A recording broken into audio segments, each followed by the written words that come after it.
السلام عليكم ورحمة الله. الحمد لله كفى وسلام على عباده الذين اصطفى. أما بعد فقد قال الله تعالى في كلامه المجيد وفرقانه الحميد: أعوذ بالله من الشيطان الرجيم. بسم الله الرحمن الرحيم. إن الله اشترى من المؤمنين أنفسهم وأموالهم بأن لهم الجنة يقاتلون في سبيل الله فيقتلون ويقتلون وعدا عليه حقا في التوراة والإنجيل والقرآن فمن أوفى بعهده من الله فاستبشروا ببيعكم الذي بايعتم به وذلك هو الفوز العظيم. وقال رسول الله صلى الله عليه وسلم: الجهاد ماضي يوم القيامة। আলহামদুলিল্লাহ, সমস্ত প্রশংসা মহান রব্বুল আলামিনের জন্য, যিনি আমাদেরকে আজকে আরবি মাসের একটি পবিত্র মাস মুহররম মাসের দ্বিতীয় জুমার সালাত আদায়ের উদ্দেশ্য নিয়ে তার পবিত্র ঘরে আসার এবং বসার সুযোগ দান করেছেন। যে রব্বুল আলামিন সুযোগটি দান করলেন তার দরবারে শুকরিয়া আদায় করছি আলহামদুলিল্লাহ। দরুদ এবং সালাম আমাদের প্রিয় নবী, শেষ নবী হযরত মুহাম্মদ মুস্তাফা আহমদ মুস্তাফা করছি সাল্লাল্লাহু আলাইহি ওয়াসাল্লাম।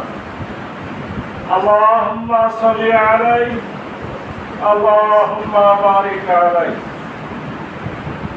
হাজারের মজলিস, আজকে মুহররম মাসের 14 তারিখ, আমরা আশুরার দিন অর্থাৎ 10ই মুহররম গত মঙ্গলবার অতিবাহিত করেছি।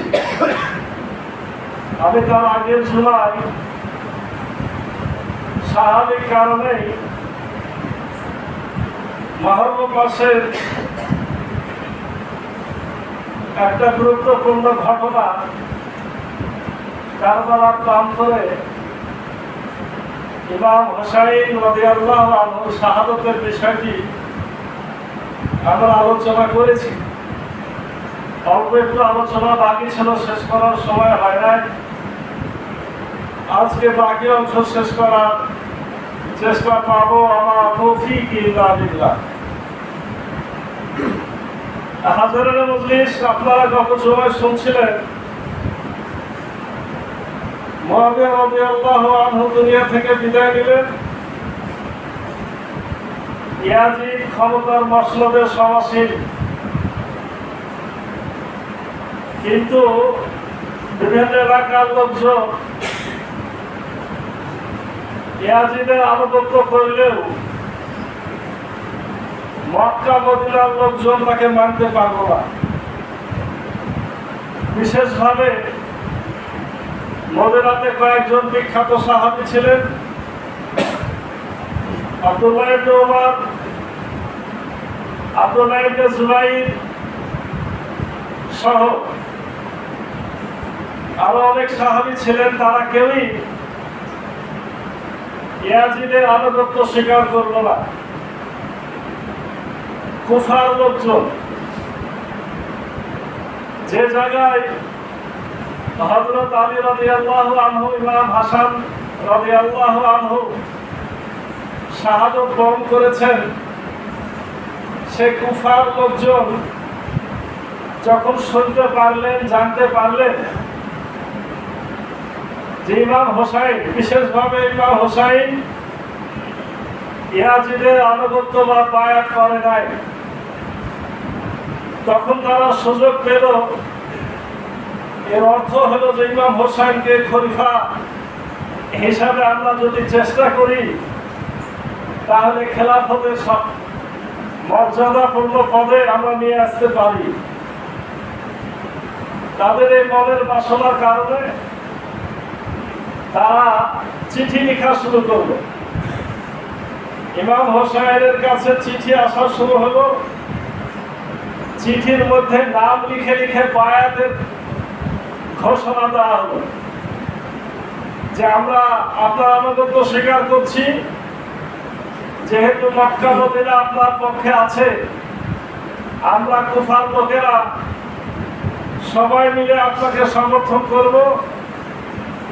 আপনি যদি আমাদের এখানে আসেন আমরা বায়াত করব।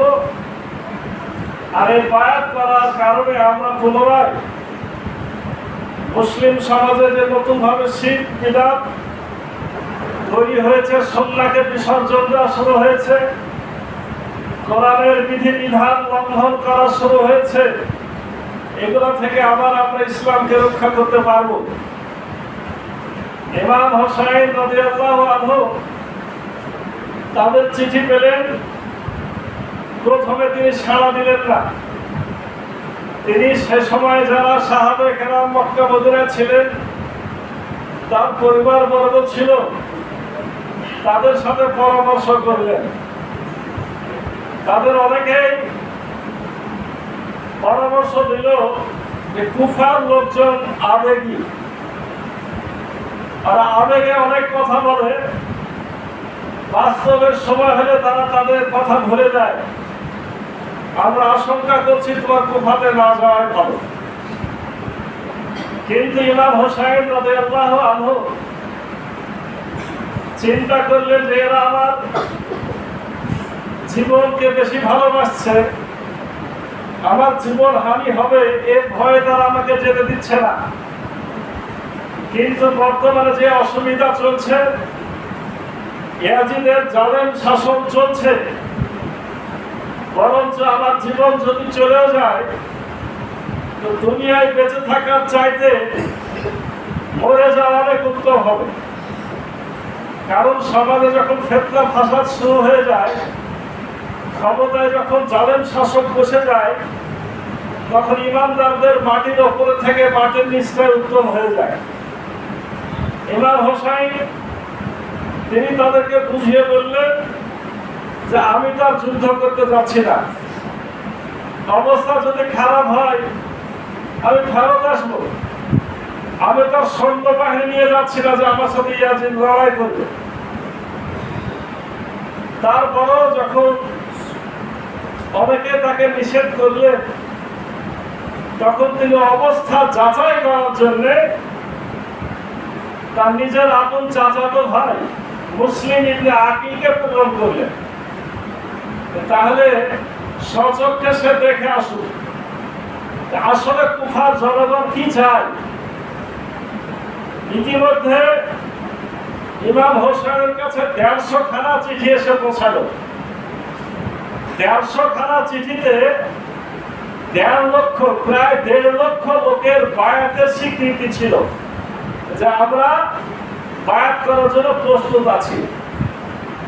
সে সময় ১.৫ লক্ষ লোক মানে অনেক বেশি লোক।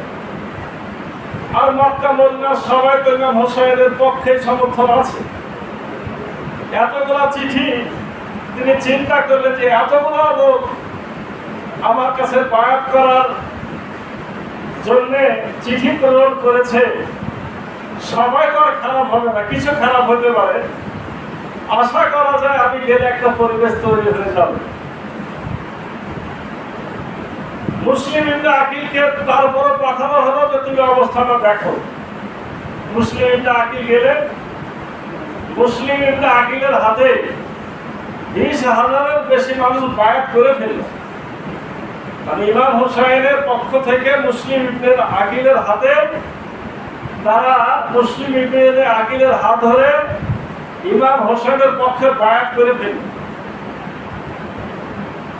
মুসলিম ইবনে আকিল খবর পাঠালেন, ইমাম হোসাইন তুমি চলে আসো, অবস্থা খুবই ভালো, কোনো অসুবিধা নাই। ওই সময় কুফার গভর্নর ছিলেন নোমান ইবনে বশীর, তিনিও সাহাবী, অতএব তিনি চুপচাপ আছেন। তিনি ইমাম হোসাইনকে সরাসরি সমর্থন না করলেও তিনি মৌন সমর্থন জ্ঞাপন করে চলেছেন। অর্থাৎ এই বায়াতের কাজে তিনি কোনো বাধা সৃষ্টি করছেন না। নোমান ইবনে বশীর যেহেতু সে সময় ইয়াজিদের নিয়ন্ত্রিত গভর্নর, কিন্তু তিনি সাহাবী কারণে ইয়াজিদের থেকে ইমাম হোসেনের পক্ষে তার ভালোবাসাটা বেশি। মুসলিম ইবনে আকিলের চিঠি যখন পেলেন ইমাম হোসেন রাদিয়াল্লাহু আনহু, তখন তিনি নিশ্চিত হয়ে গেলেন যে আসলে কোনো সমস্যা নাই, আমি গেলে গোটা বিশ্ব মুসলিমের কল্যাণ হবে, উপকার হবে, সেই খেলাফতের রাশেদার যুগ আবার ফিরে আসবে। অর্থাৎ খলিফায়ে রাশেদা, খোলাফায়ে রাশেদা আবু বকর, ওমর, ওসমান, আলী রাদিয়াল্লাহু আনহু যে পদ্ধতিতে খেলাফত পরিচালনা করেছেন সে সুযোগটা আবার পাওয়া যাবে। তিনি রওনা হলেন মাত্র ৭২ জন সঙ্গী সাথী নিয়ে। ৭২-এর মধ্যে পুরুষ ছিল, মহিলা ছিল, শিশু ছিল, সবই ছিল। ৩২ জন হলো অশ্বারোহী আর ৪০ জন হলো পদাতিক। খেয়াল করেন যে ৪০টা মানুষ হেঁটে যাচ্ছে আর ৩২টা মানুষ উঠে বা ঘোড়াতে আছে। এরকম মানুষ কি কেউ যুদ্ধ করতে যায়? ইমাম হোসেনের কোনো যুদ্ধ করার ইচ্ছা বা নিয়ত ছিল না। তিনি খুবই স্বাভাবিকভাবে রওনা হলেন। যখন তিনি ৬ দিন রাস্তা হাঁটলেন, ৬ দিন হাঁটার পরে তিনি কুফার কাছাকাছি। এর সময় খবর আসলো যে মুসলিম ইবনে আকিল, ওই চাচাতো ভাইকে শহীদ করে দেওয়া হয়েছে।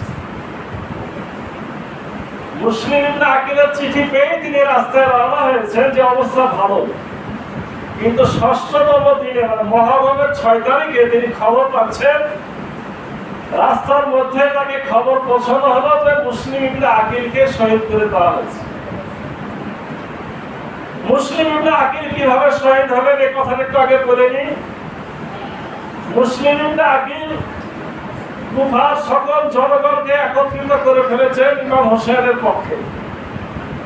এই খবরটি যেমনি ইয়াজিদের কাছে পৌঁছালো সিরিয়াতে, তিনি চাইলেন এই কাজ তো করতে দেওয়া হবে না।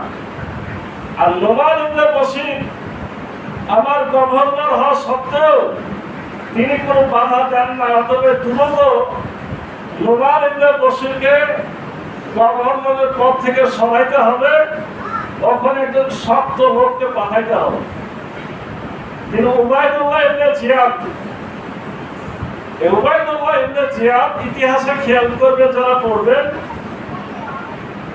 এর আচরণটা ছিল সবচেয়ে বেশি জঘন্য। কারণ ইয়াজিদ তো সিরিয়া থেকে যুদ্ধ করতে আসে নাই।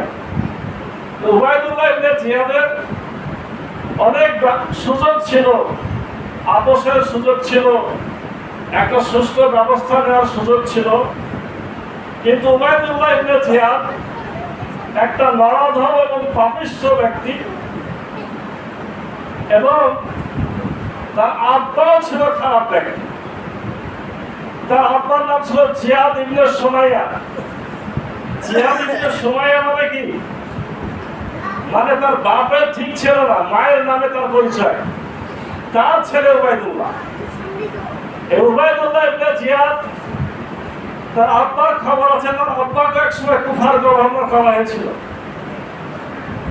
এই জিয়াদ ইবনে সুমাইয়া কুফায় গভর্নর হয়ে যাওয়ার পরে প্রথম দিন তারা কিন্তু ওই সময়টা এত ফিতনার পরিণত হয়েছিল এলাকা সমাজ, যে এখনকার মুসলমানরা যেভাবে ইসলাম মানে তার চাইতে জঘন্য অবস্থা তখন বিরাজ করা শুরু করেছে। এই উবাইদুল্লাহ ইবনে জিয়াদের আব্বা একদিন কুফার মসজিদে খুতবা দিচ্ছেন, মানে গভর্নরটাই খুতবা দিচ্ছেন। সালাতের সময় পার হয়ে যাচ্ছে, তার কথা শেষ হয় না। তাকে নিষেধ করা হয়েছে আপনাকে সরাত পড়ে না, তোর বক্তব্য পড়ে দেন। সে কোনো কথাই শোনে না। শেষে লোকজন পাথর ছুঁড়ে মারা শুরু করেছিল। এই পাথর ছোড়ার মধ্যে হযর ইবনে আদী নামের একজন সাহাবীও ছিলেন। এই পাথর ছোড়ার অপরাধে হযর ইবনে আদীকে হত্যা পর্যন্ত করা হয়েছিল এবং অন্যদেরকে গ্রেফতার করে 25 জন মুসলিমদের হাতের আঙ্গুল কেটে ফেলা হয়েছিল। আচ্ছা, ইসলামের কোথাও কি আছে যে পাথর মারার শাস্তি এরকম মানুষকে হত্যা করে দেওয়া? এটা তো আর নাই।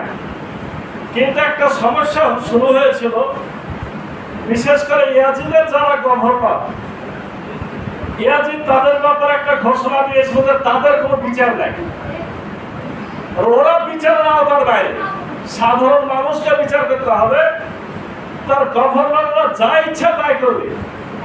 এটাকে বলা হয় স্বেচ্ছাচারিতা। স্বৈরাচার শাসক যখন যুগে যুগে ক্ষমতাতে আসে আর তাদের উজির নাজিরাকে দিয়ে কাজগুলাই করে, তারা বিচারের আওতা কিন্তু বাইরেই থাকে। এই অবস্থায় ইয়াজিদের সময়তে শুরু হয়েছিল। এরকম এক ভয়ঙ্কর লোকের সন্তান উবাইদুল্লাহ ইবনে জিয়াদ গভর্নর হয়ে গেলেন। যে তিনি তার গভর্নর প্রাসাদে উঠলেন, নোমান ইবনে বশিরকে চিঠি পৌঁছায় দিলেন যে তোমার পদচ্যুতি ঘটানো হয়েছে, আমাকে দায়িত্ব দেওয়া হয়েছে। নোমান ইবনে বশির স্বাভাবিকভাবে দায়িত্ব দিয়ে দিলেন। এমন সময় দেখা গেল যে সমস্ত এলাকাতে শুধু ইমাম হোসাইনের হাত ডাক শুরু হয়েছে। উবাইদুল্লাহ ইবনে জিয়াদ তাদেরকে ডেকে পাঠালেন, অথবা মুসলিম ইবনে আকিব প্রায় 4000 লোক নিয়ে তিনি নিজেই উবাইদুল্লাহ ইবনে জিয়াদের কাছে হাজির হলেন এবং বোঝানোর চেষ্টা করলেন যে দেখো, তুমি ইয়াজিদকে খবর পাঠাও সকলে ইমাম হোসাইনের পক্ষে। উবাইদুল্লাহ ইবনে জিয়াদ তখন একটা বক্তব্য দিতে দাঁড়ায় গেল। এমন এক ভয়ঙ্কর বক্তব্য দিল ইয়াজিদের পক্ষে যে তোমাদের কারোর মাথার খুলি একটাও থাকবে না, তোমাদের সকলকে ধ্বংস করা হবে, তোমাদের বাড়ি ঘর পুড়িয়ে ফেলা হবে, তোমাদের নারীদেরকে মুবাহ ঘোষণা করা হবে, মানে হালাল ঘোষণা করা হবে, অন্যায় হবে। এই ভয়ঙ্কর যখন বক্তব্য দিল, কুফার জনগণ বরাবরই, আপনারা খারাপ মনে করেন না, কিছু না, আমাদের বাংলাদেশের মানুষের মতো। আমি প্রায় 3 বছর ধরে আমি এই বিষয়ে লেখাপড়া করছি, মাঝে মধ্যেই পড়ি, ইতিহাসগুলো আমার বাড়িতে জোগাড় করা আছে। আমাদের মতো কিছু না আচরণ, আবেগে সবাই হাজির হয়, যখন বিপদ আসে তখন 2 জন 3 জন থেকে বাকি সবাই পালায় যায়। ঠিক একই ঘটনা কুফাতে ঘটে গেল। উবাইদুল্লাহ ইবনে জিয়াদ যখন মারের হুমকি, হত্যার হুমকি, ইজ্জত লুণ্ঠনের হুমকি, বাড়িঘর পোড়ানোর হুমকি দিল, মুসলিম ইবনে আকিব তাকায় দেখছেন পাশে মাত্র 2 জন, সবাই পালিয়ে গেছে, ছিল 4000। এই সুযোগে মুসলিম ইবনে আকিবকে গভর্নর ভবনের ছাদে তোলা হলো, ছাদে তুলে হত্যা করা হলো, গলা কেটে মাথাকে বিচ্ছিন্ন করে লাশকে উপর থেকে নিচে ফেলে দেওয়া হলো, যাতে জনগণ দেখে যে মুসলিম ইবনে আকিলের এই ঘটনা হয়েছে। এবার ইমাম হোসেনের পক্ষে একটা লোক নয়, এতক্ষণ 20,000 বায়াত করলো, 13 লক্ষ চিঠি পাঠালো, এখনো কেউ হাজির না। এই খবরটি যখন ইমাম হোসেনের কাছে পৌঁছালো, ইমাম হোসেন বুঝলো যে আমার সামনে অর্থাৎ কুফাতে যে আর কোনো লাভ নাই। তিনি সিরিয়ার রাস্তা ধরলেন। উনি চাইলেন যে আমি সরাসরি ইয়াজিদের কাছে বোঝাপড়া করবো, আমি তাকে বুঝাবো যে হয় তুমি সংশোধন হয়ে যাও, নাহলে তুমি খেলাফত ছেড়ে দাও। তুমি যে সমস্ত অন্যায় কাজ শুরু করেছো, অন্যায় কাজের মধ্যে একটা আপনাদের বলে ফেলেছি, সেটা কি গভর্নরদের কোনো বিচার নাই।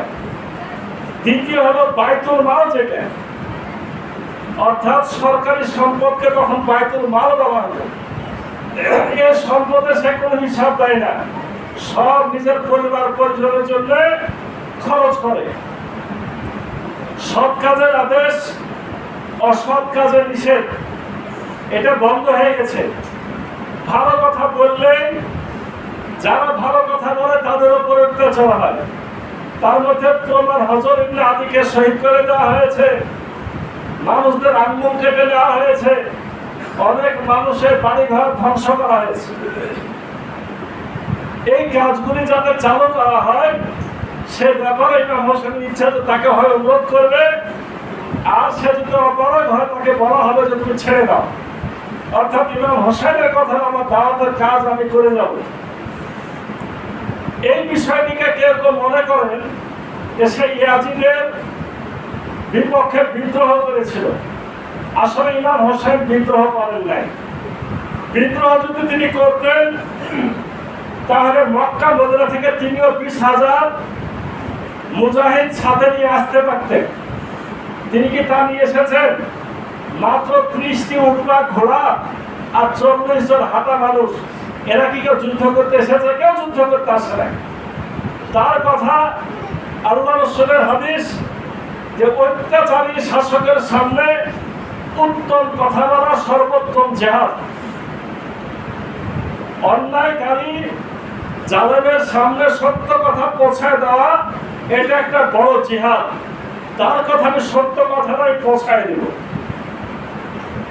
তার ভিতরে এই তামান্না। আল্লাহ রাসূল সাল্লাল্লাহু আলাইহি ওয়াসাল্লামের হাদিস, মান রাআ মিনকুম মুনকারান ফালইউগাইয়িরহু বিয়াদিহি ফাইন লাম ইয়াস্তাতি ফাবিলিসানিহি ফাইন লাম ইয়াস্তাতি ফাবিকলবিহি যালিকা যারাফুল ঈমান। যখন তোমরা অন্যায় হতে দেখবে শক্তি দিয়েই বাধা দেবে। যদি শক্তি দিয়ে বাধা দিতে না পারো তাহলে তুমি মুখ দিয়ে বাধা দিবে।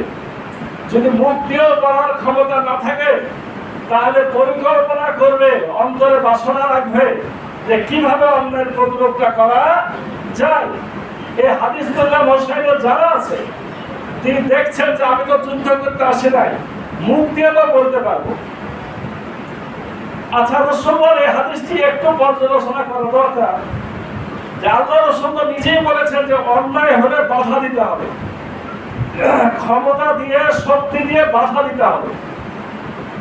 তাহলে কেউ যদি অন্যায় করে আর কেউ যদি বাধা দেয় তাহলে বাধা দানকারীকে বিদ্রোহী বলা হবে? এটা অবশ্যই বিদ্রোহী বলা হবে না।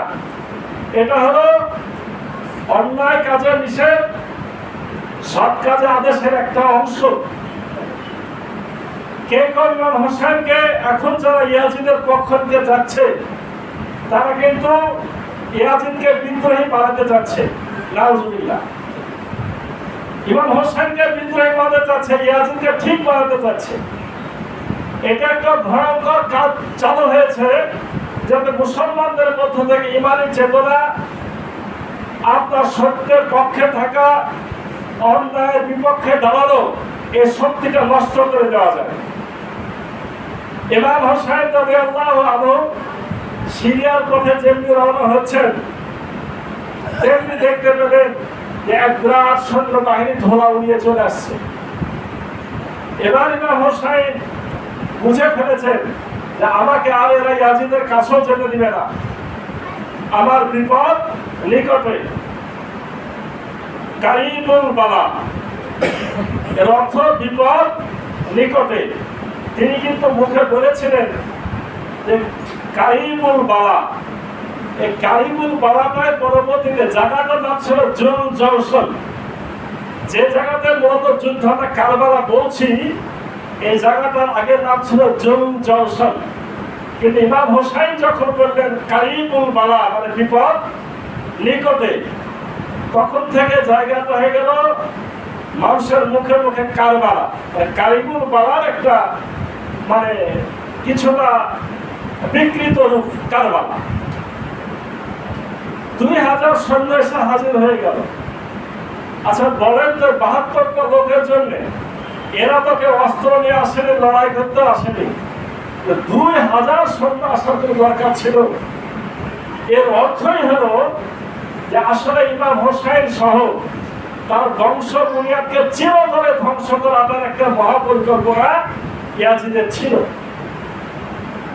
2000 সৈন্য যখন হাজির হয়ে গেল, এই 2000 সৈন্যের নেতৃত্বে ছিলেন হুর তমিমি। এই সৈন্যবাহিনীর সেনাপতির নাম হুর তমিমি। তার সাথে সীমারও ছিল। হুর তমিমি যখন হাজির হয়ে গেল, ইমাম হোসেনকে ঘেরাও করে ফেলা হলো। ইমাম হোসেন রাদিয়াল্লাহু আনহু বললেন যে তোমরা আমাকে কেন ঘেরাও করছো? যে তোমার কাছে নির্দেশ, তুমি কুফার দিকে রওনা হতে পারবে না, তুমি ফোরাতের পানি পান করতে পারবে না। মরুভূমি এলাকাতে, কোন এলাকায় যদি নদী থাকে তো ওর পাশে কিন্তু কূপ থাকে না। আর ওই সমস্ত এলাকার লোকদের কূপের পানি বা নদীর পানি হলো মানে পানির উপকরণ একটাই, আর কোনো ব্যবস্থা থাকতো না। আজকে কেবল 6 তারিখ, বলেন তাহলে 6 তারিখ থেকে 10 তারিখ ইমাম হোসেনকে পানি ছাড়া থাকতে হয়েছে। তখন বললো যে আমার অপরাধ। আপনার অপরাধ কি আমরা বলতে পারবো না? আপনি ওবায়দুল্লাহ ইবনে জিয়াদের কাছে চলেন। ইমাম হোসেন বললেন যে আমি ওবায়দুল্লাহ ইবনে জিয়াদের কাছে যাব না। তিনি কেন ওবায়দুল্লাহ ইবনে জিয়াদের কাছে যেতেছিলেন না? তিনি একটু আগে খবর পেয়েছেন যে তার চাচাতো ভাই মুসলিম ইবনে আকিলের সাথে তিনি কি কারবারটা করেছেন। তিনি জানছেন যে ওবায়দুল্লাহ ইবনে জিয়াদের কাছে যে কোনো লাভ হবে না। তিনি বললেন, অর্থাৎ ইমাম হোসেন বললেন যে আমাকে 3টা সুযোগ দাও। তোমরা কুফার লোকজন আমাকে দাওয়াত করেছিলে, এই যে দাওয়াতের পত্র, এখন যদি তোমরা আমাকে নাই চাও, সুযোগ দাও, আমি মদিনা ফেরত যাই। তোমরা যদি আমাকে মদিনা ফেরত যেতে নাই দাও, আমাকে সিরিয়ায় যেতে দাও, আমি ইয়াজিদের সাথেই কথা বলি। আর যদি সিরিয়াও যেতে না দাও, তাহলে আমাকে এমন এলাকায় যেতে দাও যে এলাকাতে মুসলমান কাফের যুদ্ধ করছে। আমি যুদ্ধ করতে করতে জীবনটা উৎসর্গ করে দেব, কিন্তু আমি ওবায়দুল্লাহ ইবনে জিয়াদ বা ইয়াজিদের কাছে বায়াত করতে পারবো না। আমি অন্যায়ের কাছে মাথা নত করতে পারবো না। কোনো কথাই শোনা হলো না। বলা হলো যে আপনাকে ওবায়দুল্লাহ ইবনে জিয়াদের কাছে যেতে হবে এবং ইয়াজিদের নামে বায়াত করতে হবে, এছাড়া আপনার কোনো পথ খোলা নাই। এভাবে তিনি সেদিন পার করলেন। এই খবর সিরিয়াতে পৌঁছায় গেল। পরের দিন আরো 4000 সৈন্য আসলো। বলেন, একবার 2000, এবার আসলো কয় হাজার? 4000। আমর ইবনে সাদ, এই সেনাপতির নাম ছিল আমর ইবনে সাদ। 4000 সৈন্য নিয়ে হাজির হলো। 4000 সৈন্য নিয়ে যখন হাজির হলো, ইমাম হোসেন তাদের সামনে একই বক্তব্য দিলেন। এবার দেখা গেল এই খবরটা ওবায়দুল্লাহ ইবনে জিয়াদের কাছেও পৌঁছানো হলো যে এই লোকটা তো ফেরত যেতে চায়, অথবা ইয়াজিদের কাছে যেতে চায়। অসুবিধা কি, আমরা ফেরত পাঠাই দিই। সে তো যুদ্ধ করতে আসে নাই। ইতিহাসে লেখে ওবায়দুল্লাহ ইবনে জিয়াদ তখন কিছুটা চিন্তা করছিলেন যে ফেরত পাঠিয়ে দেওয়ার সুযোগ দেওয়া হোক, কিন্তু ওই যে সীমার, যার নাম আপনারা শুনেছেন, সীমার কানে কানে বলছে ওবায়দুল্লাহ, আজকে যদি তুমি সুযোগ পেয়েও ইমাম হোসেনকে শেষ করতে না পারো, তাহলে কিন্তু তোমার পদ, গভর্নরের পদ বাতিলও হয়ে যেতে পারে। আর যদি তাকে হত্যা করতে পারো, তাহলে তোমার পদোন্নতির সুযোগ আছে। তখন তার মধ্যে আবার ক্ষমতার মোহ এসে গেল। এইভাবে 7 তারিখ পার হলো, 8 তারিখ পার হলো, কোনো সমাধান নাই। 9 তারিখে ঘোষণা আসলো যে আপনি হয় বায়াত করবেন নতুবা আমাদের সাথে যুদ্ধ করবেন।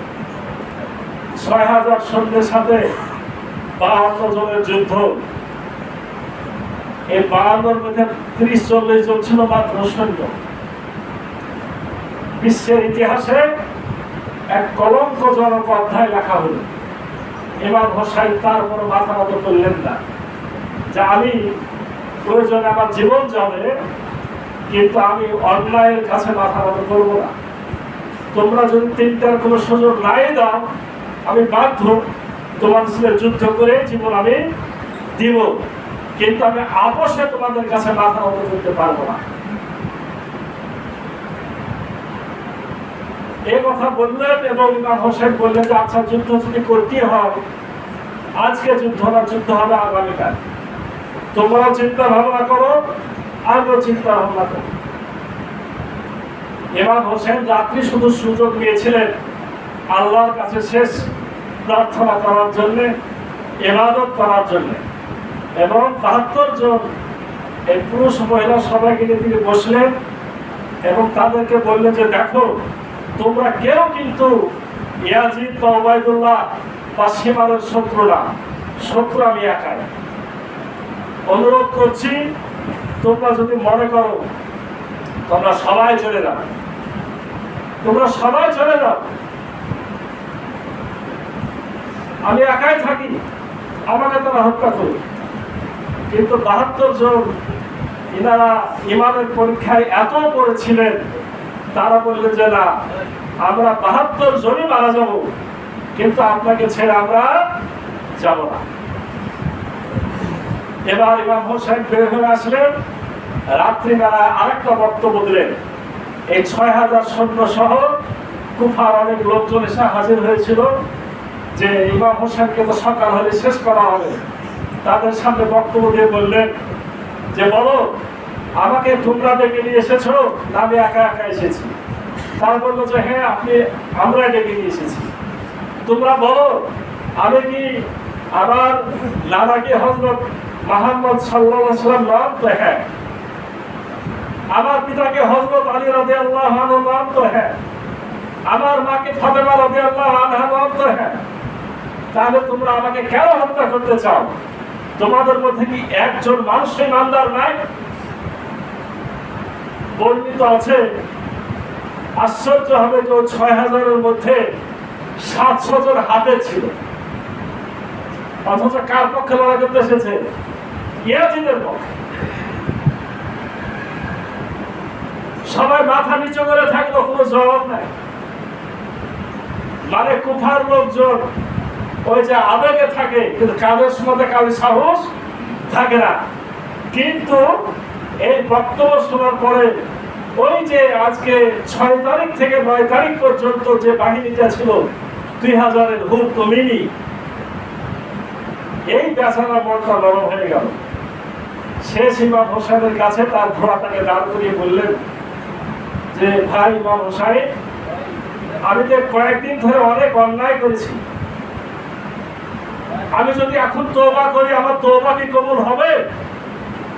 ইমাম হোসেন বললেন তওবার সুযোগ সকলের জন্যই আছে। হুর তমিমি বললেন যে আমি আর ইয়াজিদের পক্ষে না।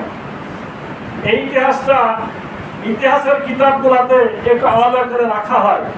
এর অর্থ হলো হুর তমিমি কিছু সৈন্য নিয়ে কিন্তু ইমাম হোসেনের সাথে ওই রাত্রে যোগ দিয়েছিলেন, এবং ওই কিছু সৈন্য এবং ইমাম হোসেনের সৈন্যরা মিলে সকালবেলা থেকে, সেদিন ছিল শুক্রবার, 10ই মুহররম শুক্রবার ছিল, সকাল বেলাতে ঘেরাও করা হলো ইমাম হোসেন সহ তার পরিবারবর্গকে, এবং যে কয়েকজন হুর তমিমির লোকজন যোগ দিয়েছিল তাদেরকে, এবং আমর ইবনে সাদ যুদ্ধ ঘোষণা দিয়ে দিলেন।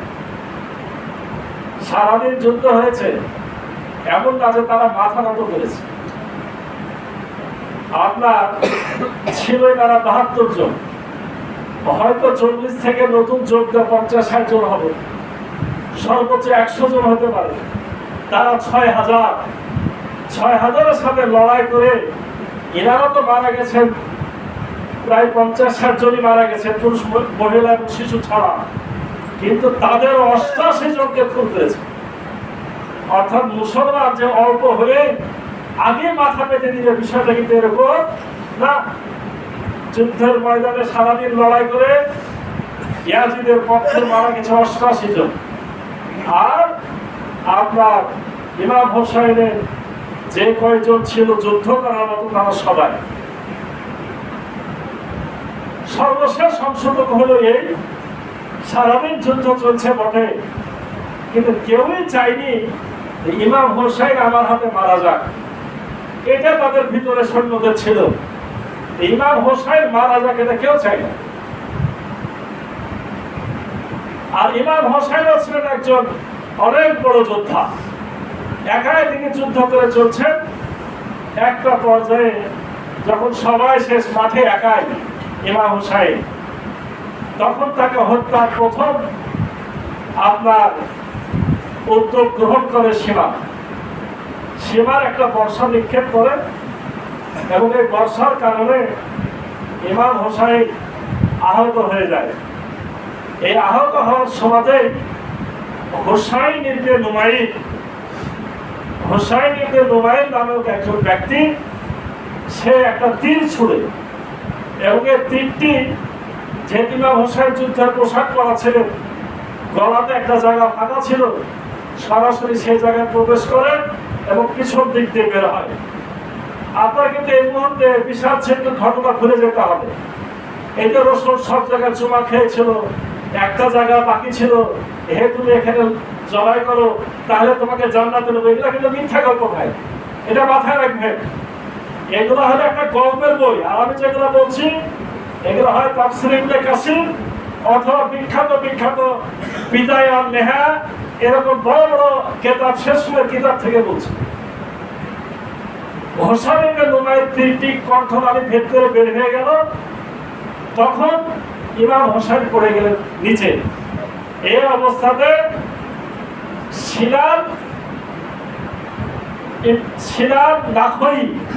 সিনান ইবনে আনাস লাখই নামের আরেক মারধম এসে আপনার ছোড়া দিয়ে জবাই করে, মাথাটাকে আলাদা করে দেয়।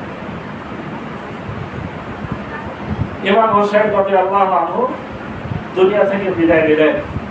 কিন্তু নরাধম এবং পাপিষ্ঠরা শুধু এতটুকু করে ছাড়লেন না, যত সৈন্য মারা গেছে ইমাম হোসাইনের সকলেরই মাথাকে আলাদা করা হয়েছিল এবং দেহগুলা ফেলে রাখা হয়েছিল।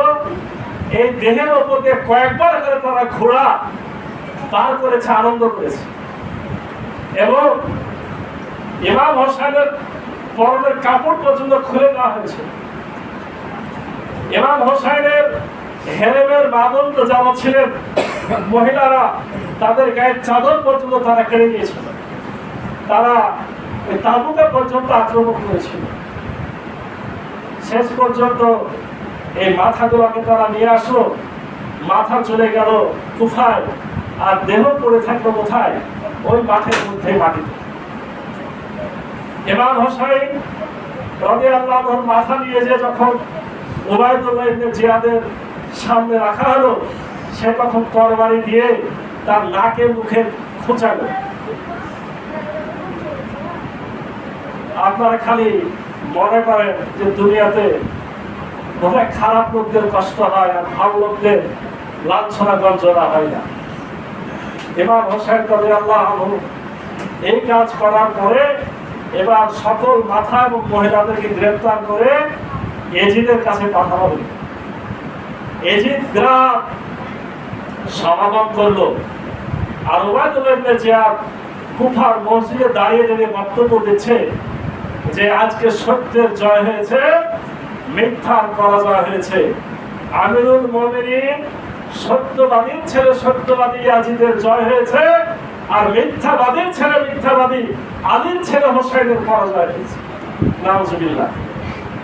এখানে সে আনন্দ করা শুরু করলো, আর মাথাগুলো চলে গেল কুফা থেকে সিরিয়ায় নিয়ে যে এজিদ তার সব বড়দের সামনে মাথাগুলো রাখলো। রাখার পরে ইতিহাসে একটু লেখে সে কিছুটা বাহ্যিক ভাবে দুঃখ দেখালো, কিন্তু ইতিহাসে কথাটা বলে যদি তোমার দুঃখ এত ছিল তাহলে উবাইদুল্লাহ ইবনে জিয়াদের বিচার কেন করলে না? তুমি যদি বলো যে ইমাম হোসেনকে হত্যা করা ভুল হয়েছে, তাহলে যারা খুন করেছে তাদের নিয়ে যদি ইয়াজিদ বিচার করতো তাহলে প্রমাণ হতো যে সে সঠিক ছিল না। সকল কিছুই তার ইঙ্গিতেই ঘটেছিল। এইভাবে ইসলাম বলতে পারে তখন থেকে নিভে গেছে, জাগার চেষ্টা চলতি আছে। শেষে ইমাম মাহদী আসবেন, ঈসা নবী আসবেন, তার আগে হয়তো আমরা প্রকৃত রূপ ইসলামের দেখতে পাবো না। তো চেষ্টা আকাঙ্ক্ষা যদি না থাকে তাহলে কিন্তু আল্লাহ সেটা দেবে না। ইয়াজিদ, আর কয়েকটা কথা বলি, ইয়াজিদ যে শান্তি পেয়েছিল বিষয়টা কিন্তু এরকম না।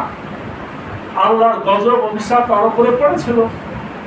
ইয়াজিদ মাত্র 3 বছর 8 মাস ক্ষমতা চালাইছে। ইয়াজিদ এই 3 বছর 8 মাসে অনেক ভয়ঙ্কর ভয়ঙ্কর কাজ করেছে। এবার সে মদিনাতে লোক পাঠিয়ে দিল যে মদিনার লোকেরা আমাকে মারবে না, তাদেরকে খেলা করো। 12,000 সৈন্য পাঠাবে মুসলিম ইবনে উকবার নেতৃত্বে। 12,000 সৈন্য মদিনাবাসীকে খেলা করেছিল। 360 জন সাহাবীকে শহীদ করেছিল। 3 দিন পর্যন্ত মদিনার মসজিদে নামাজ হয়নি। ইয়াজিদের উট ঘোড়া মদিনার মসজিদে বেঁধে রাখা হয়েছিল। এর পরের বছর মক্কাতে আক্রমণ করে আব্দুল্লাহ ইবনে জুবাইরকে গ্রেফতারের বাহানা দিয়ে মক্কায় আক্রমণ করে, দূর থেকে পাথর ফেলে মক্কার একটা অংশ ভেঙে গেল। আর ওদিকে আপনার মক্কার যে গিলাফে আগুন ধরে গেছিল। যখনই পাথরটি পড়েছে তখন ইতিহাস লেখে সাথে সাথে রব্বুল আলামিন ইয়াজিদের উপরে এমন একটা আযাব দিয়েছে, তখনই সে মারা গেছে। আপনারা কিন্তু গোটা বিশ্বের ইতিহাস খুঁজে, পুরো ভূগোল, আলাদের ভূগোল খুঁজে পাবেন না যে ইয়াজিদের কবর কোথায়। ইয়াজিদের কবর ইয়াজিদের লোকেরা গোপনে দিয়েছিল যাতে করে কেউ এই থুথু ফেলতে আসতে না পারে। আচ্ছা, ইয়াজিদ যে ক্ষমতা পেল, এই যে অত্যাচার গুলো করলো, তাতে কি তার রাজতন্ত্র টিকে ছিল? টিকে নাই। ইয়াজিদ যখন মরল তখন খদিজ আসলো রাজতন্ত্রের নিয়ম অনুসারে। তারও ছেলের নাম ছিল মুয়াবিয়া, বাপের নামও মুয়াবিয়া, বড় ছেলের নামও মুয়াবিয়া। তাকে যখন ক্ষমতা দেওয়া হলো, মুয়াবিয়া কিন্তু সিরিয়ার মসজিদে যে ঘোষণা দিল যে আমি, আমার আব্বা, এমনকি আমার দাদারও আমি দোষ না দিয়ে পাচ্ছি না, তারা যেভাবে ক্ষমতাতে এসেছে এটা ইসলামের বাইরে, আমি ক্ষমতা নিব না, আপনারা যাকে ইচ্ছা তাকে দায়িত্ব দেন। এই বক্তব্য দেওয়ার পরে যখন সে বাড়িতে আসলো, বাড়ি থেকে সে আর বের হলো না, কারণ তাকে বাড়ির লোকেরাই গ্রেফতার করেছে। গ্রেফতার পিছনে কে ছিল? ইয়াজিদ মরে যাওয়ার পরে ওই যে মারওয়ান ইবনে হাকাম, আমি 2 জুমাতে নামটা বলেছি, মারওয়ান ইবনে হাকাম ইয়াজিদের বউকে বিয়ে করেছিল। এবং মারওয়ান ইবনে হাকাম ইতিহাসবিদরা ধারণা করে সেই ওই মুয়াবিয়া যেহেতু ভালো ছেলে ছিল, তাকে বিষ প্রয়োগ হত্যা করে। 40 দিন পর লাশকে বের করা হয়। যখন আপনার মুয়াবিয়ার লাশ বের হলো, রাজতন্ত্রের নিয়ম অনুযায়ী আরেক ছেলে খালেদকে দায়িত্ব দেওয়া হয়। খালেদ তো ছিল ছোট ছেলে, এই খালেদ তো দায়িত্ব পালন করতে পারতো না। এই সুযোগে কি হলো? এই সুযোগে ওই মারওয়ান ইবনে হাকাম দায়িত্ব পালন করা শুরু করলো। তো মারওয়ান ইবনে হাকামও কি আপনার ক্ষমতা বেশি দিন ছিল? থাকতে পারে না। কেন পারে নাই? মারওয়ান ইবনে হাকাম ক্ষমতায় থাকতে থাকতে সে দেখলো যে আমার হাতে সবকিছু। সে লিখে গেল যে আমি মারা যাওয়ার পর এই দায়িত্ব পাবে রাজতন্ত্র নিয়ম অনুসারে আব্দুল মালিক ইবনে মারওয়ান, মানে হিসাবে তার ছেলে। আর সে তো এখন ইয়াজিদের জায়গায় বসে আছে। ইয়াজিদের স্ত্রী এখন মারওয়ান ইবনে হাকামের স্ত্রী। সে ভাবছে আমার ছেলেকে বঞ্চিত করা হবে, এটা সহ্য করবো না। তখন মারওয়ান ইবনে হাকাম বয়স্ক মানুষ, ইয়াজিদের বউ নিজে বালিশ চাপা দিয়ে মারওয়ান ইবনে হাকামকে হত্যা করে। এইভাবে যারা জঘন্য লোক, তারা কিন্তু দুনিয়া থেকে জঘন্য ভাবেই বিদায় নিয়েছে। আসুন আজকে 3টা কথা, আজকে সারাক্ষণ আলোচনার মধ্যে 3টা কথা মাথায় নেবেন। 1 নম্বর হলো যে ইমাম হুসাইন যে জীবনটা দিল, আমরা তো কথায় কথায় বলি জান বাঁচানো ফরজ কাজ। ইমাম হোসেন কি শিক্ষা দিল? জীবন দেওয়াটাই প্রয়োজনের ফরজ কাজ। আমি কয়েকদিন ধরে আয়াত করছি সূরা তওবা, নিশ্চয় আল্লাহ মুমিনদের জান আর মাল কিনে নিয়েছেন জান্নাতের বিনিময়ে। জান্নাত পেতে চাইলে সত্য মিথ্যা লড়াই যদি হয়, সত্যের পক্ষে জীবন দিতে হবে, তাহলেই জান্নাত। তাহলে জীবন বাঁচানোটাই ফরজ কাজ নয়। ইমাম হোসেনের ফতোয়া হকের জন্য জীবন দেওয়াটাই ফরজ। দ্বিতীয় ফতোয়া হলো কথায় কথায় বলা হয় মুসলমান হয়ে মুসলমানের সাথে লড়াই করা যাবে না, কিন্তু মুসলমানের বাচ্চা হয়ে যদি কাফেরের দিকে দাঁড়ায় আচরণ করে, মুসলমানকে লড়াই করবে না? তারা তো ইমাম হোসাইন ইয়াজিদের সাথে লড়াই করতেন না। তাহলে এই কথাটা ভুল। লড়াই হবে হক আর বাতিলে। মান রামিন কুমুল কারা, যদি অন্যায় দেখো তাহলে হাত দিয়ে বাধা দাও। এর আপনি অন্যায়কারী যদি হন আর আমি ন্যায়কারী হই, লড়াই কিন্তু হতেই পারে। আর একটা বিষয় হলো যে ইয়াজিদকে লানত করা যাবে কেন, এটা একটা বিরাট মাসালা। তবে আল্লাহ রাসূল একটা হাদিস, আল্লাহ রাসূল বলেছেন যে ব্যক্তি মদিনাবাসীকে ভীত সন্ত্রস্ত করে, তার উপরে আল্লাহর লানত, ফেরেশতাদের লানত, গোটা মুসলমানদের লানত। ইয়াজিদ কিন্তু মদিনাবাসীকে শুধু ভীত সন্ত্রস্ত করে নাই, 360 সাহাবীকে শহীদ করেছে, 10,000 মুসলমানকে শহীদ করেছে, 1,000 মা বোনের ইজ্জত রক্ষা করেছে ইয়াজিদ। আল্লাহর যুদ্ধ। তাহলে তাকে অভিশাপ দেওয়াটা কোনো সমস্যা নাই। আমাদেরকে শিক্ষা দিতে হবে যে আমরা সবসময় থাকবো হকের পক্ষে, তাহলে আমাদের হাসর নাসর হবে ইমাম হোসেনের সাথে।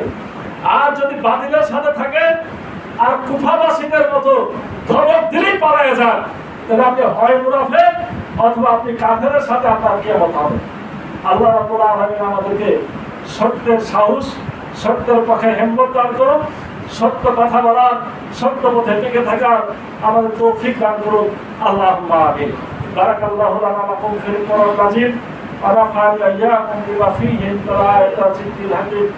আকুলু কাওলি হাযা ওয়াস্তাগফিরুল্লাহ লি ওয়া লাকুম ওয়া লিসাইরিল মুসলিমিনা মিন কুল্লি যাম ফাস্তাগফিরুহু ওয়া আতুবু ইলাইহি ইন্নাহু হুয়াত তাওয়াবুর রাহিম।